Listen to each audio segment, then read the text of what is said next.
Good morning, everyone. How are we today? Today is Thursday here in New Zealand, which means I am going to be doing a Trash Craft Thursday video for you all. So if you don't know what that is, basically for this whole month of September, I am collaborating with my lovely friend Belinda, and she does a Trash Craft Tuesday every week.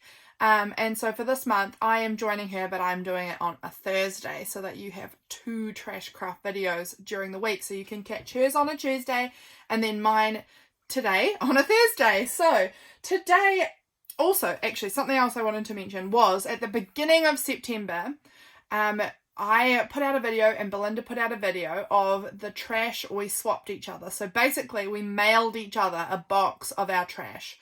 And when I say trash, I mean like actual trash, like this, like boxes from food packaging, you know, like our actual trash that we would normally throw away. We sent each other actual trash. Our challenge is to use some of that trash throughout this month and create something with it. That is what Trash Craft Tuesday or Thursday is all about for this month. So the thing that caught my eye out of the box this month, I was kind of having a little look through, deciding what might be catching my eye, what might I be thinking I could play around with and use. Sorry, I'm just moving that box of trash because I can feel it's going to tip over in a minute. And this was what I found in there. This bit of plastic. It's like a bit of plastic, you know, like packaging, kind of like you can wrap it around something to keep it safe so it doesn't break or whatever. So that was what kind of caught my attention in the box today. So I think I'm going to try and make a journal out of this. This might not be what you would instantly gravitate towards and think, yeah, I could make a journal out of this. But that's what I think I'm going to try and do. And I don't know if it's going to work. I've never done anything like this. This sort of thing, this plastic is like, you know, not environmentally friendly, typically. So this is the sort of stuff that's awesome when you can use it and make it into something beautiful, because then it doesn't go into landfill. So I'm really excited about this idea. So basically it was in the box like this. This is how I found it in the box. It was folded in half here. And I think I'm going to try and fold it again like this and make it into a little cover for a journal. That's what's in my head. We will see if that is an achievable goal, because like I said, I've never done anything like this one before, but that's what we're going to aim for, I think. I don't know if it'll work, but let's give it a go. Anyway, so I have, where have I put it? Here, I have cut out this bit of fabric, which is not quite the right size, but it's close.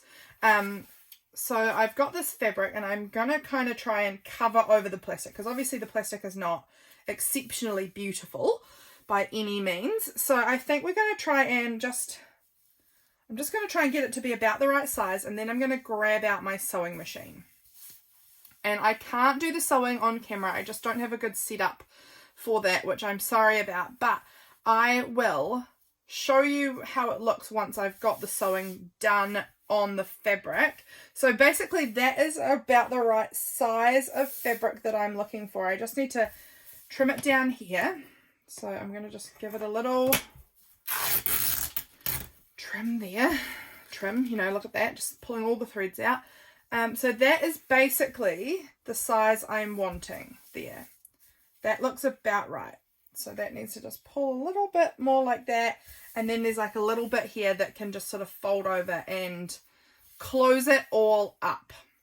So that is what we're going to look like. I'm going to do some, like sew some of my scrap fabric. So I've got this little, let's have a little look in here. I've got this little jar on my desk. I don't know if there's nearly enough. I've got other fabric as well, but I thought I could just dig into this little jar. A lot of that is trim, which won't work, but a lot of these like little scraps I'm planning on just like sewing onto this. So I'm going to do like almost like a quilty sort of thing. That's just more of this white, so I won't use that. But there's like a bunch of random little fabrics in here, like doily things and scraps of fabric and more white. I don't need all that white. you know, just random coloured bits, and I'll dig around a little more because I know I have more scraps of fabric around in here somewhere, but these are some of them on this little, in this little jar. So I think I'm going to grab my sewing machine out, grab all my fabric scraps, and let's just see if we can make something out of this. So I'm going to go ahead and I'm just going to sew on the fabric first, and then I'm going to sew the plastic into the cover. That's the plan, guys. Let's see if I can actually make that plan into something. Alrighty friends, as you can see I have made an enormous mess with all of my stuff out, but this is where we are at. So here is my little piece of fabric. The plastic piece is going to tuck inside, and then I've got like a little pocket on the back that I'll be able to tuck things in. So I think that looks so cute. I'm really happy with it. So basically here's my plastic. Let's just move some of these scraps out of the way so we can vaguely see what we're doing. So here we go. We've got our little piece here. This plastic will get tucked inside of here. This gets folded back around. Let's hope it's about the right size. Yeah, looking pretty close. We can always trim down that plastic a little bit if we're just finding it's a little bit too long. But, you know, pretty close there. I think I am going to trim down that plastic just a smidge. But that's what our cover is going to kind of look like. Again, remember, I'm going to trim down that plastic. So we're going to have our cover here. The back will be this part. I need to figure out how to make sure this white isn't showing. I may need to add another little scrap there. And then the inside is going to have these pockets. So let's just go ahead. I'm going to trim it from this side here because the side's a little damaged anyway. But let's just trim that plastic up just a wee bit. This cuts really nice and easily, which is fortunate. Okay, so we've got our plastic there. This is going on the inside. Fold it nicely. Yeah, that looks really good actually. That looks really nice. And then I may need to trim this fabric just a little squidge. I have left room here so that I could trim it down and the pocket would still be on. So good thinking me. I am going to go ahead and get this all sewn together, and then I will meet you back here and show you how it's looking. We are all stitched up and I love it. Is it perfect? No way. It is very puckery and imperfect. In fact, it is very imperfect, but it's so scrappy and so squishy, and it is amazing. I love it. So as you can see, when I fold it into a journal, it does pucker a little bit, like it pulls a little bit up in this corner here. The fabric doesn't necessarily sit perfectly. There was a wee patch down here where the plastic is showing a tiny bit. That doesn't bother me in the slightest. It's so tiny. I don't know. I really love this big squishy. Look at it. Like, it's so squishy, this journal cover. It's amazing. So I think we're going to pick out some papers and bind this into a cute little squishy, pretty journal. So let's do that. I am thinking I want to use maybe some of the paper I have in this little pack here, particularly the yellow and oranges. Maybe not a red, I don't think, but I think I want a yellow and an orange page in here because they're just beautiful colors. So let's pick out a yellow and an orange, and we'll make a page each out of those. What else do I have around here? I've got some brown paper that I could turn into a page. What else do I have? I've got like a stack of papers over beside me, so excuse me while I rummage. I could use one of these pages that is a printable from my Patreon. That looks very cute. Oh yes, we could use some of this. So we've got some like grid paper. What are these bits here? Oh, this is actually, I might be able to use some of this. This was from another journal I was putting together, and I didn't need that many pages, so I had bound them and then had to take a whole bunch out. But also we could add in some of this like ledger kind of paper. That could work. I might use 2 of those. And then some of this green grid is beautiful. I love this green grid, so we'll use some of that. Honestly, I don't know how many pages we're going to actually need for this little journal. I don't know what its purpose is supposed to be yet. I'm just making it because sometimes I just get in the zone to make a journal because it's fun. So let's see what we've got here. Here's our little bitty journal. Let's put some of these pages together. I can see, or I'm pretty sure roughly, okay, so that's going to be a tiny bit too big. That's going to be too small. So we're going to have to do some trimming, which is absolutely fine. So let's go ahead and fold this page roughly where I want it folded. Okay, and now we can kind of use that to help me fold other pages as well. So I think I'm gonna put maybe, I don't know, we'll just build up sort of a signature until we're really happy with the size of it. So I'm just gonna lie that there on top of the page that I know is the correct size, and then fold it over to that folded edge, and that's just gonna help kind of guide me to make my pages roughly all the same accurate-ish size. Guys, I have been having a blast this morning working on that scrappy cover. I haven't made a journal in a little while, like not probably since I made my Halloween drop that I did a little while ago, back in August. But yeah, I really enjoyed myself. It was really fun.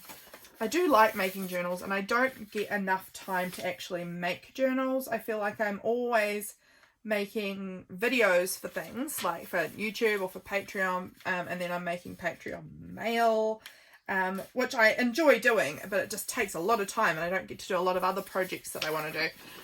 So when I get a little chance to make a journal, gosh, I love it. I love it so much. It's so much fun. Because making journals was what I started off doing.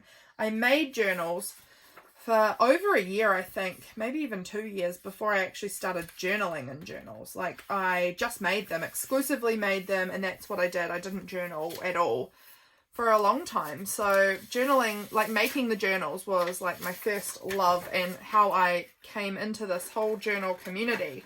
So sometimes it's just nice to go back and just make journals. I'm really thinking, oh, it's hard to know. I'm considering doing a little Christmas journal release at some point. I haven't made any yet. I'd have to have a look and see what I've got in my stash, if I've got enough stuff to make Christmas journals. It's possible. It's possible. Yeah, so potentially I'll do that. I do really like making them when I get a little chance to. So trimmed off those borders. Let's go ahead and line that up.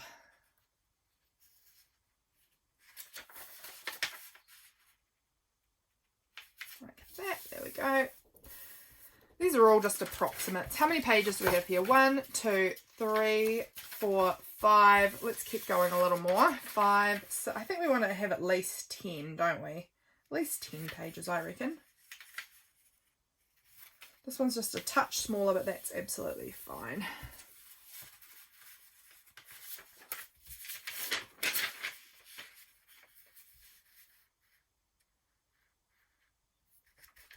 Have you guys been watching any of the Scrappy September videos? We are having, Belinda and I are putting out a Scrappy action video once a week. So it'll either be Belinda or I that makes the Scrappy action for the week. Belinda's done it this week. She made this awesome bookmark, which I will be sharing my take on in a couple of days. You'll get to see that. And yeah, so she did the Scrappy actions, and then we're also doing what you can see here, which is our trashcraft videos, which is so fun. So fun making trash into a crafty thing. Loving it. So let's just, yeah, this is going to be a super wonky looking bit, but that's okay. Using up more trash. This paper is just very scrappy, trashy bit of paper, but that's absolutely fine. We love to use up our trash and not waste it. Okay, and then we'll do this bit here too. As you can see, it's crumpled old paper. That doesn't bother me. I can make something out of that. I'm going to just cut off the ripped bits. And then just whatever we've got left here can be a page in my journal. I'm not actually sure what I'm going to use this journal for, but I like having just some spare journals around for when something grabs me. If you've seen my Megan journal, I did a video about that on Monday. My Megan journal was a journal I made last year, and I just didn't know what I was going to do with it. I think it was last year. I didn't know what I was going to do with it, and then Megan started doing these prompts, and I was like, perfect, that's what I'm using it for. So it just is nice to have like little journals around that you can just have for whenever something just comes up, you know. So let's go ahead and just start trimming these pages down to get them to be about the right height. As you can see, I'm not at all trying to make these like beautifully straight and perfect. That is not my style. I am all about the mess and the squish and the rough edges and imperfections. I love imperfections. Okay, so let's also trim down these side bits here. I'm going to trim these down and then I'll come back to you. Okay, all of the papers are trimmed down now. We have got all of our pages sitting here. Let's go ahead and sort of put them into an order that we're happy with. So what I like to do with these is make sure that I don't have all of the same type all next to each other. So I'm not going to put all the grid papers next to each other and then the plain papers all next to each other. You know, I'm going to separate them out and make a nice kind of variation in papers so that, yeah, we get a different sort of look. That's my preference anyway.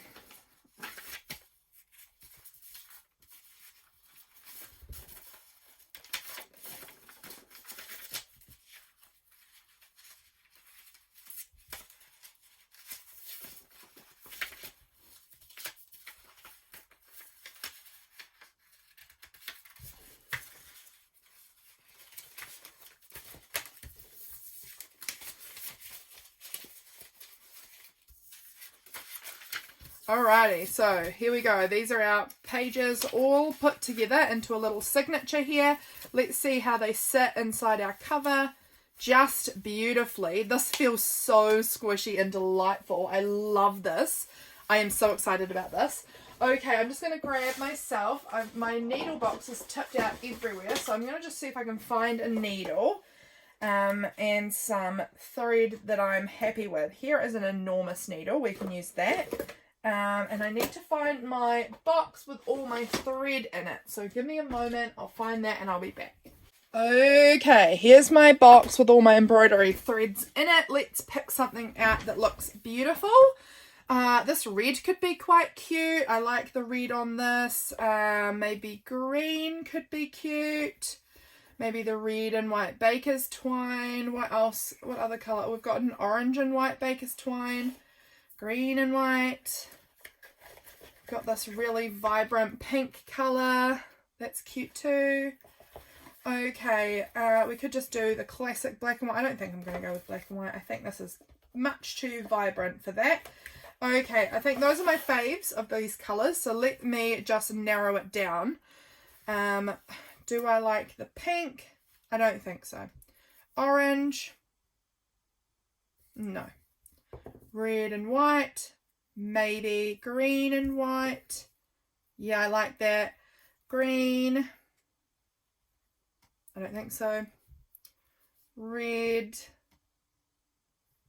Okay, we've narrowed it down to just these three. I'm just going to try and have a look at the back and see if maybe the back of it helps me decide. So we've got the red. I like the red still. The red and white I like still. The green and white I like still. I'm going to go with red and white. Just making a decision. So to bind this in, we need 3 lengths of the book. So 1, 2, 3. And I am generous in my lengths. You don't need to be, but I am, because I just don't want to be pushing it too much at the end to fit it, you know, to be binding it. I don't want it to be coming, you know, like just a little bit short. So here we go. Got our thread ready. Now we need to make sure we've figured out where our spine of this book is. I don't want to end up accidentally, you know, binding the papers here and then it looks like this, because that would be a disaster. So I want to make sure that I've really got the cover in half and that I'm really set on where that is going to go. Well, first off, actually, what I should be doing is just getting the thread through the paper. That's how I'm going to start. So let's go ahead. I don't use any awl or anything. I just shove it straight through. So now we're going to line it up, making sure that all fits real nice, and then we're going to poke it through and hope for the best. Before I go any further than this, I'm just going to, again, make sure that that's about right, and I'm happy with that placement. That looks really good. So we're coming through here. Here we go. And now we're going to go down about here, and I'm just going to keep it flat like this and poke it in, and then when I open it up, it should just go right where I'm wanting it to go, so that I kind of keep it, you know, in the spine rather than wonky and off to the side somewhere. It's quite tight, that one. All right. So now we're going to get back into the center, which is in here. We're going to line all of our papers up. Going to line up this hole here with the hole that we went through there, just so that we've got everything all set and in line. And then I'm just going to go ahead and I'm using my needle just to sort of make a little mark where I want it to go. And then I can pick it up like this and push it through. Have we got that lined up? Pretty well, yes. There we go. Threading it through. I'm doing this super rough. Super rough. It works though, guys. It's absolutely fine to do it rough like this. There's no... So many people do it in such fancy ways, and I don't. I just make it my own way. Okay, so now we're pushing our needle back through our papers again. Once again, we're going to line up everything here. So we've got our paper in line with our holes. Here it's in line, here it's in line. And so then we pretty well know that we can go straight down through this part of our cover, and it will be, oh, it actually is very off to the side. So I need to have a look. Oh yeah, I can actually see that I'd gone way out. So I need to come over here. With fabric, you can kind of just rub it and the hole disappears, which is quite nice. So let's try that again. See if we're happy with that. Let's fold that back over. Am I happy? I think I'm a little off still. So I'm going to come down just a squidge more. Again, just get your nail and kind of rub the fabric and it disappears. And that should be pretty well exactly where I'm wanting it, I think. Happy with that. Now we're going to come back in the initial hole that we made, that first one. So I'm not going to try and go through the cover and the paper all at once, because I just know I'm going to fail big time at that. This cover is a little bit trickier to bind. Not much, just like it's slightly... I usually bind into cardstock or paper, and having it being this squishy is making it slightly more challenging, but it's not bad. It's very doable still. And then we're going to go back through our paper hole. Did we get it straight through? We nailed it! Look at that! Right through all the papers on the first go. That barely ever happens to me. Okay, so now we've got this all pulled through. What we're going to do is make sure that all of our loops are tight. You can see that this one's really loose. So we don't want that. We want to make sure that all of this is nice and firm. Everything's pulled through and we're not loosey-goosey, but we also don't want to pull it really tight that it wrinkles up our cover like this. So you've got to just get it to like a nice happy medium, where it's firm enough but not going to be squeezing your cover too tight. And that is the possibilities with a soft cover like this, is that you can accidentally pull it a little tight, but this is looking actually pretty primo. So I've got one string over each side of this line, so that could actually be maybe a little tighter. It just looks a little loose. It's not bad though. Okay, so one string over each side, and then we're going to tie just a basic knot a couple of times, you know, 2 or 3. Make sure it's a nice strong knot, and then I just do a little bow, but you don't have to. You can do it however you like it. And then I trim them to be kind of even. Ooh, ooh, ooh, ooh. There we go. Okay, guys, I have made this wonky donkey, scrappy little journal out of that bit of plastic packaging that Belinda sent me, and I love it. Can you hear it? It's so squishy. It's delicious. I love it. It is just stunning, and I can't wait to figure out a purpose for this little guy. As you can see, he's still sitting flat. My concern was that he would just want to pop open all the time, but he does actually sit down, so that's great. And we've got all these lovely little scrappy pages, which it does look like I've bound kind of wonky in this book, but that's all right. Again, my journals don't need to be perfect. This one's just for me, and it's a little cutie, and I will have fun playing in this. I can definitely see I've done that wonky, and I reckon that is because the cover is wonky, and that has caused me to wonkily sew this in, but that's all right. I am absolutely fine with it. I hope you guys have enjoyed this little video. I hope that it has inspired you to maybe give a go recycling some of that plastic that you might have in your house. It's always fun to try and upcycle things into something more usable and pretty and fun. So that is my little Trash Craft Thursday. Go and check out Belinda. She does amazing things, and I will see you guys next time. Bye!